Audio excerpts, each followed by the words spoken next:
I felt that one. Oh my Lord, that was good. Hey man, shout out. All right, what's up, beautiful people? Welcome back to the Denoftruth Den Sessions, brought to you by JD Sports. So today we got a special guest, the undisputed lightweight champion of the world. Today we have George Kambosos. George, how are you? I'm doing well. Absolute pleasure to be on, and I love that intro. Undisputed champ of the world. It's beautiful. Man, I've always wanted to do that, no cap. I've always wanted to say, I was going to put on the voice a little bit, but I was like, nah, I was going to do that. So how you been? How's this year been for you? Yeah, it's been good. It's been a busy time after winning all these beautiful belts. Yeah. But I stay focused. I remain focused, and I do my best work here in the gym. Yeah. That's where my bread and butter. I love to be in the gym. I love to be training hard. But there is a lot more commitments now with being the champion of the world. Yeah, I mean, look, that's one of the things, and I'm glad we're having this conversation because that's one of the things I really want to dive into, because, people see all the good stuff, they see all the belts, they see you in America, they see you putting up all the belts and it's all good, but, how does it feel? How do you handle the pressure? Because it is a lot of pressure. How do you handle that and stay focused? Yeah, look, it's been a long, hard road. I've had to really crawl to get to where I am. No one ever handed it to me. No one ever gave it to me. I had to earn it. And that's the way I wanted to do it. I'd rather earn something than be just, given it. Yeah. I've always believed that pressure, makes diamonds. That's how diamonds are formed. And I've always been that diamond waiting to shine on the big stage. Boxing's got a lot of pressure. One loss, it's cutthroat. You're done. You're gone. You're back at the end of the line, especially at the high level where I'm at right now. So you got the fans watching. You got the business people, the sponsorships behind you. You got everyone, there waiting to see what you do. So you got to be very, very composed, cool, calm, collected, and the pressure is there. But again, if you're cool, calm, collected, you go with the flow and you back what you do in the gym and your ability, and you get through it. While I was doing some research into you, I was looking at a few fights that you had previously. And I was on your YouTube channel as well, and I was looking at the content that you made, 6 to 8 years ago. Yeah. And I was watching, some of your fights on the Footy Show, on Sky Sports. I was watching the whole come up, and I was looking at it, and I was like, okay, so this wasn't by accident. This is something that's been years in the making. 6 years. If you're doing content about 6 to 8 years ago, you definitely were doing it before it was cool to make content. And you guys sort of I saw that you guys had your own in-house production. So talk to us a little bit about how it was like, trying to navigate your way through the Australian domestic sort of sporting field. How was that, and, how did you figure out how to find yourself? I've always thought outside the box. It's good being just a fighter, but you want to be more than just a fighter. You want to be, entertainment. You want to be a businessman. You want to be able to show yourself and show what you bring to the table. So before people were doing content, I was on social media. I remember when Instagram had just dropped the video feature. Yeah. Straight away I was putting videos of training, and I was getting my friends to take the videos because I knew that I could post that and more eyes would be on myself. And when I first started doing it, a lot of the public here in Australia wasn't used to it. The domestic scene weren't used to seeing an athlete put themselves out there so much. But I knew that people would talk, people would start to say, who's this guy? I want to watch him fight. And I knew in my head that the more people come watch me fight, the easier I could sell tickets on the local scene, because that's how it works here. You got to sell your tickets, you got to sell your tables, and you get your commission from what you sell.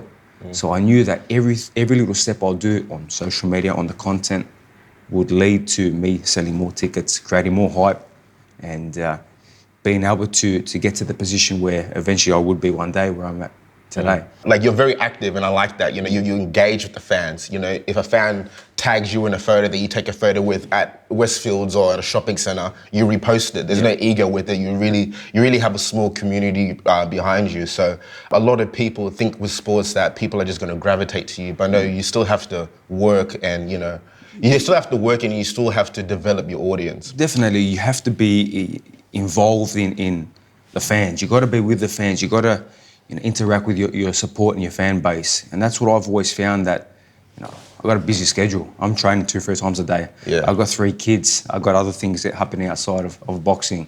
But I still find the time to be on my social media, be active. And I've had a lot of people wanting to take it over, to say, look, we'll look after your social media. I don't want it. I said, no, because the fans will see that it's changed, and I don't want to lose what I've built up. I remember from day one, my first holler to now nearly 500,000. So, you know, it's very important I continue doing what I'm doing, interact with the fans, and you know, that's why they are gravitating towards me, because of that interaction and what I do on social media. I mean, I watch your stories with you running like every day, and you make me feel lazy, man. Like I gotta step my game up. That's what it's about. That's why I'm doing it. I'm not only showing what I'm doing behind the scenes and the hard work that I put in to get to this level, but I'm motivating the young kid, the guy that's trying to do something, and not talking just boxing or being an athlete. It could be anything. It can make you want to grind harder in your interviews, in your business world.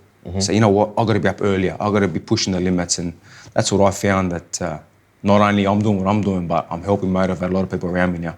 And like you said, you know, boxing is definitely a dangerous sport. And, you know, like you said, a lot of older boxers who are in the sport and outside of the sport, there's some things like CTE. So, you know, knowing that, does that change your fighting style? Does that change your angle towards boxing? Look, I've always been very sharp, very defensively sharp, the way I fight, but I come to fight as well. I'm a warrior, and like I've said many times, I'm willing to die in that ring. In the last fight, I told my wife before we went to the arena, I'm willing to die tonight. I said, if anything happens, you make sure that every cent that I'm owed for this fight goes to the kids and the family.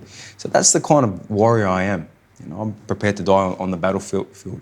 You look at these great warriors, and their mentality was, to die on the battlefield is honour. That's a good thing. So I'm not worried about any of that in the ring. But again, I've got a life outside of boxing too, so that's why I've got a good team, good people around me, and they would be there to make the decision if I can't see the decision already.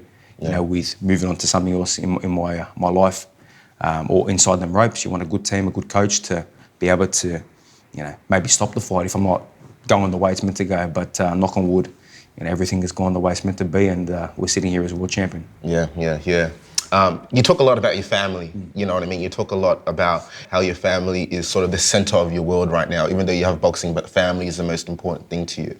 And, I know your grandmother's from, and your family's from Stupa, the area in Greece, and that has historical ties to the Spartans and so forth. So how does your culture impact who you are? And talk to us a little bit about the significance of your family in your life. Yeah, look, family is everything for me. I've got my 3 young kids.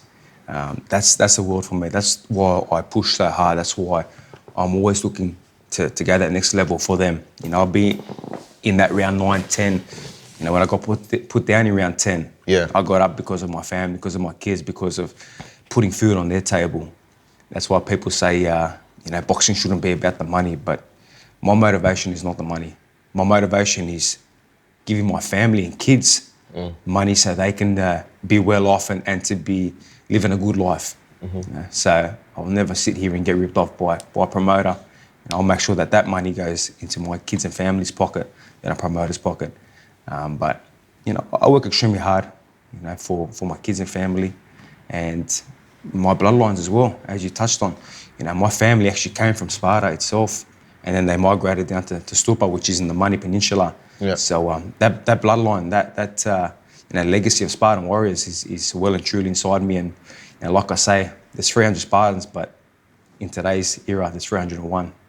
I'm still standing here, and I've always had that number. And it's a good feeling when you're fighting for something worth fighting for. Because a lot of people, when they're not fighting for something, they get lost.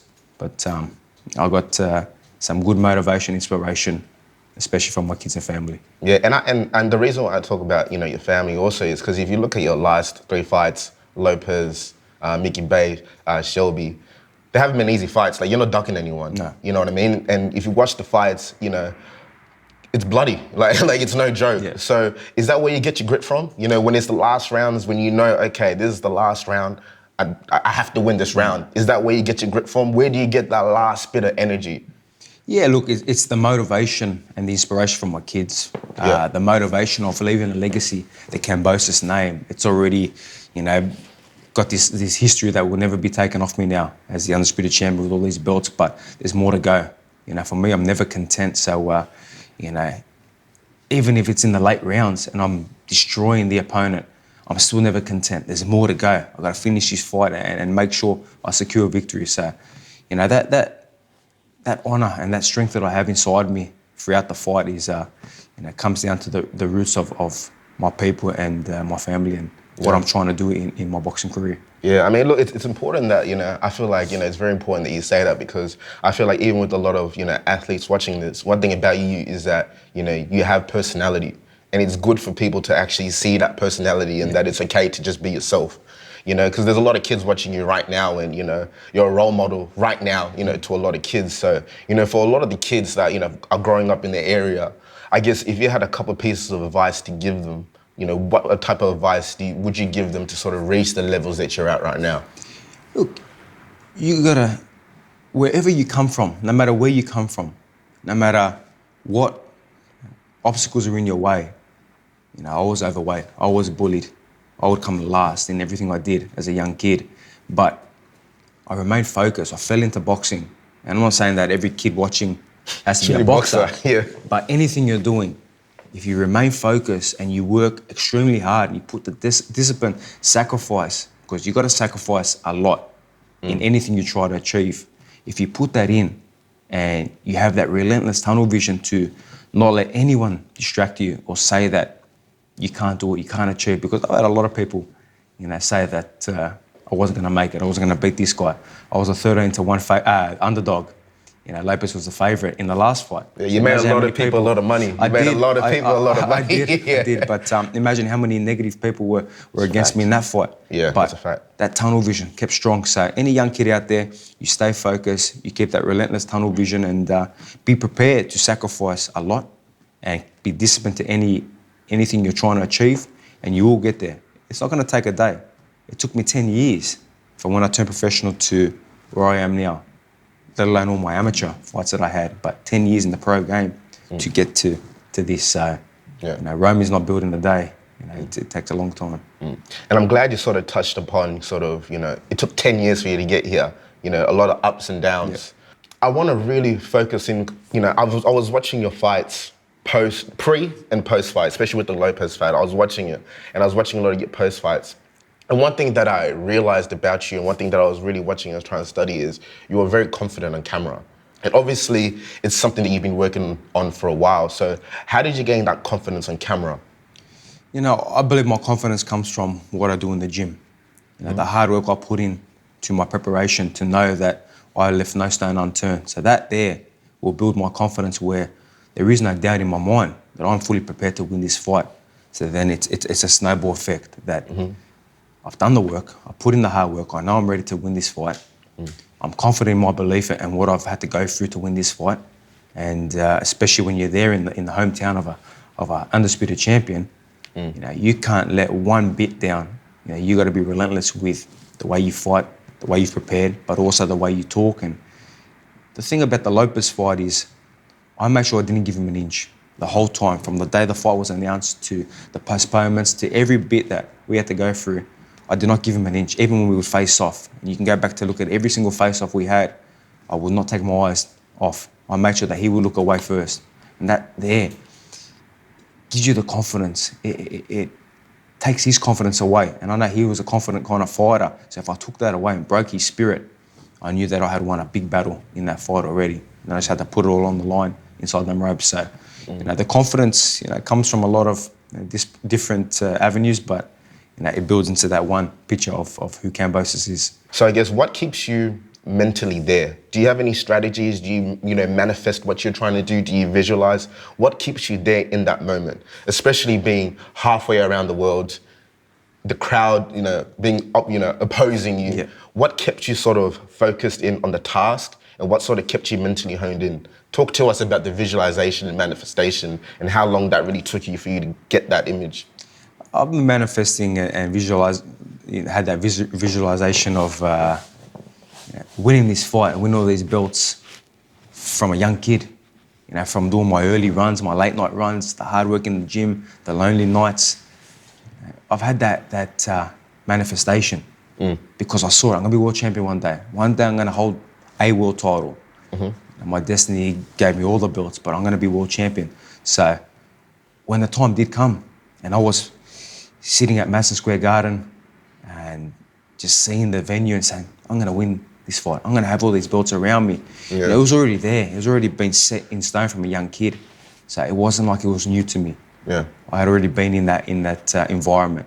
So it's very important, you know, to visualize everything, to manifest everything, and I'm a big believer of that. I need to see it first. If I don't see it, then it makes it even harder to get to it. I see it, I picture it, and that's what I'm picturing now, my next fight here in Australia, in a stadium fight. You know, 60, 70, 80,000 fans, you know, there cheering me on, because I haven't had that. I've had to go into the lines then, into the backyards of these champions and take it off them. So now it's good to come home and feel that energy. So I've seen it, I've visualised it, and it's very important. You need to see something before you go out and actually achieve it. Yeah, that's interesting. Well, just to go back a little bit, obviously talking about your journey within the, you know, Australian domestic sports industry, and, you know, it being 10 years. I know you talk about, you know, your camp and your sparring sessions with the Manny Pacquiao, but can you tell us how you actually got that opportunity? You know, what was the steps before that, and sort of how, you know, did they reach out to you? What was the opportunity like?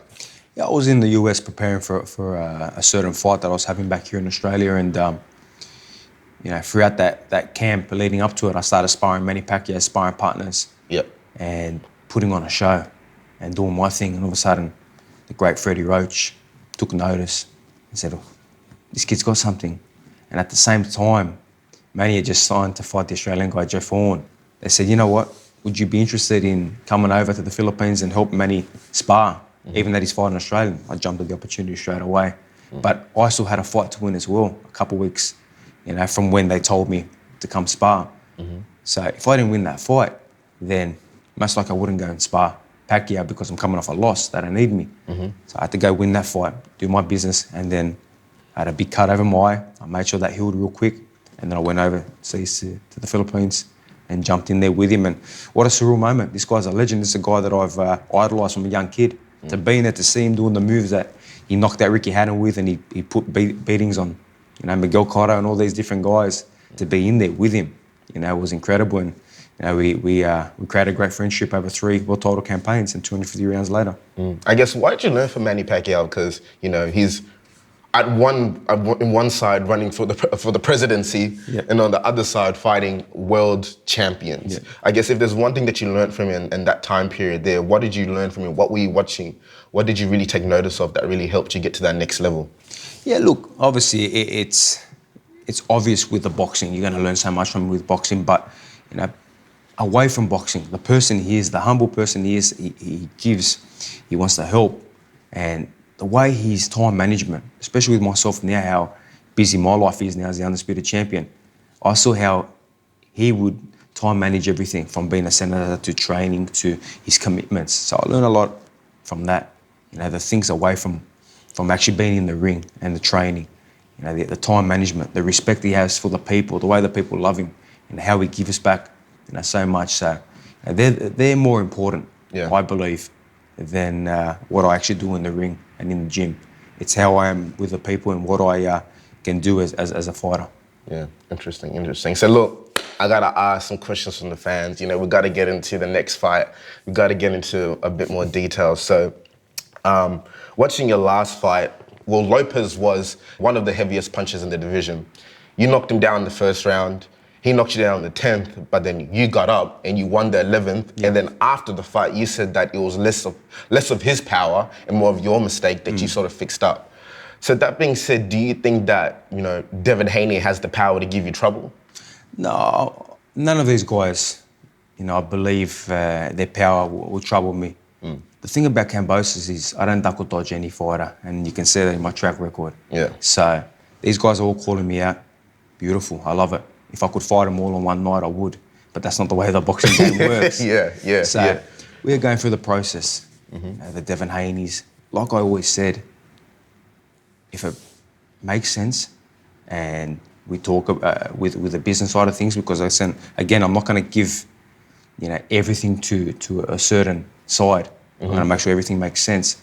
And no problem. And I love that fight. I mean, what was the feeling like when you got the belts in Brooklyn? Like, what was in that moment when you knew you won?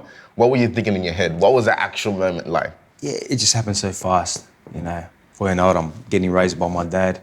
you know, and all the belts are coming on me, and the announcers saying all them beautiful belts that we had just achieved, and it was crazy. But again, my mind straight away was, what's next? Because I've always been that challenger, that contender. Yeah. You know, and even now, undisputed champ of the world, I still have that challenger mentality, that contender mentality, that prospect mentality where I'm gonna work like an absolute animal. Like I don't have any belts. Like I'm only fighting for $1 because that's the kind of fighter I am. That's the kind of warrior I am. So it was a crazy time, but I went straight back into the gym as soon as my body healed up. 3 or 4 days later, I was back in the gym, and I wanted to train that night as well, like I did for the Selby fight. Yeah, you did. Yeah, After the Selby fight, I wanted to train that night, but the team said no chance, and physically my body, couldn't get in the gym. But I'm always trying to perfect. I'm always trying to get better, and it was a crazy time, but more to go now.